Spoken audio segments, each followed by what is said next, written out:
What did you learn from being in the blues ensemble this Tim semester? Miles is a Nazi. No, I'm kidding.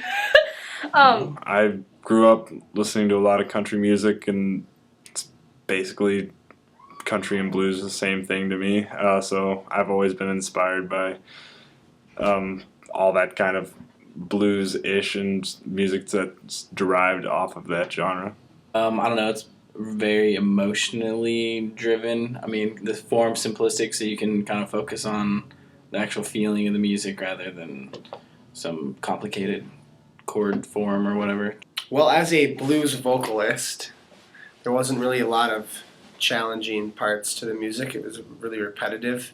A lot of the same melodies throughout the whole songs. If I'm being honest, I'm more of a fan of the newer blues than the older blues.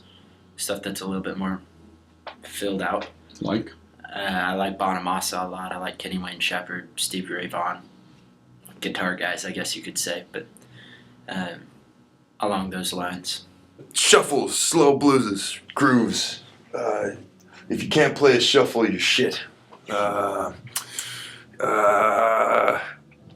don't know, it forces you to learn how to have a more stable groove. You can play a shuffle groove, you can play a lot of different grooves. It's, especially for drummers, it is kind of your broccoli. You gotta eat it. Makes you healthy. It's good for you. I enjoy blues music. I think it has a lot of character, as opposed to just kind of classic 4-chord songs, although it does have about 4 chords, but I think you can add a lot more to it. I think it's more of an art. Always thought it was the most expressionistic type of music there is. You don't necessarily have to be really good to bring about a feeling of anything that you want to express using it. You can be totally out of key and yet get your point across, which I find fascinating. And it seems like it's definitely influenced like every American type of music, you know? Just because 145 is so, it's in like everything. And then, I don't know, maybe the whole emotional outlet too, in a sense. Like people just not making things complicated, but just having a message and actually emotionally getting it out, no matter what the chord, and even if it's not 145, you know? Oh, I mean, it's been enormous, right? A lot, I guess that goes back to a lot of the older stuff, but it's a big foundation for a lot of what American music or popular music today has become. From jazz to pop music, it's everywhere. Blues is the foundation for American music. Makes people sad. Makes people happy. I don't know, it's impacted people's lives in many different ways.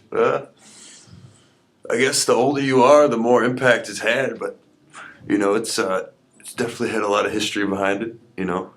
But it never was really, well, I guess it was a mainstream form of music for a while, but it definitely delved back into the underground quite fast. Mm-hmm. Which, yeah, affected a lot of people. However, people get affected emotionally by it. I learned how to learn a bunch of songs and perform them. Never performed before. Never played with a band. And I learned how to do that. How not to do certain things. As far as not knowing your shit. And how to work with a group of musicians. I learned a lot about timing, which was not a very strong point for me since I'm predominantly a lead guitarist that works on melodies, which you don't really focus on the actual time of what's going on, and I had to learn to be able to stick with the band, especially with 4-chordal instruments. It's kind of hard to keep that all glued together without sounding very muddy, and I had to learn how to go along with that, and my timing has improved since I've joined the blues ensemble. Previously to being in an ensemble in this setting, I have kind of been able to do my own thing a lot of the time, and so it was different, and it was harder for me to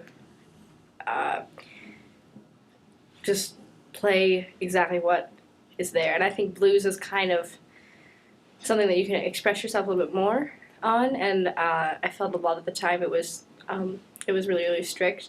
And I understand we were doing covers and stuff like that, but I guess I learned a lot just how to appreciate like making things, you know, how simple things can add and make things better. The main thing I learned about was how to work with that many other chordal instruments, two other guitars, and a piano. I think I learned how to work with a group more efficiently and kind of delegate work throughout the kind of band environment. I feel like I learned how to rehearse better. The whole you having us do the charts in was in Nashville. It was like just the one for just so we can move it around for the singers. Like I'd always heard that and stuff, but it's really good to really actually sit down and do that so Tevin can just throw around the key, whatever. To play a lot less and to make sure that everything that I was playing was real tight. Because if one person is just ever so slightly out of the pocket, then it really screws with everyone else. Performances can go a lot better than rehearsals. And sometimes you shouldn't have your keyboard in the monitor. And you should, I don't know, learn how to play along with people. That's definitely a big one, learning how to play along with people. Also, it's nice to get back playing again. It's cool to play in an actual venue with real sound guys that I don't know, that I don't go to school with, and stuff like that. And I thought for sure when we were at MMC, it was the best that we had ever gone through the songs. And the studio was, well, I've had better studio experiences. Well, the recording session, that was my first time in a recording studio, so I got everything out of that, all the experience, like, not that I need, but like I got my feet wet in that, which was I found very, very helpful, because I would like to spend more time in a studio. And then performing at the Minnesota Music Cafe, just being on stage, how to conduct myself on stage, things of that nature. So one of the first times I've been recorded in the studios as opposed to recording in the studios. The recording session was good. You know, like, after a few times, everybody kind of fell into the groove. The first few takes were a little rough, but after a while, it all kind of fell together. A lot of sitting around, twiddling your thumbs, waiting for things to happen. And I enjoyed the recording. Wish we could have gotten it done in fewer takes, but it takes how many takes it takes, right? It was kind of rough, but it was a learning experience, and a lot of the people hadn't been in the studio before, so it was new for them too. So I guess it's kind of a necessary thing. My status is as a live sound and a recording major. And the reason why I decided to choose blues ensemble is that I've rarely had a chance to play in a band. The last time I did was many years ago. Bunch of kids, so we weren't all that great, I guess. And I felt that it would be good for me to actually play with other people, and it would expand my horizons, my actual playing.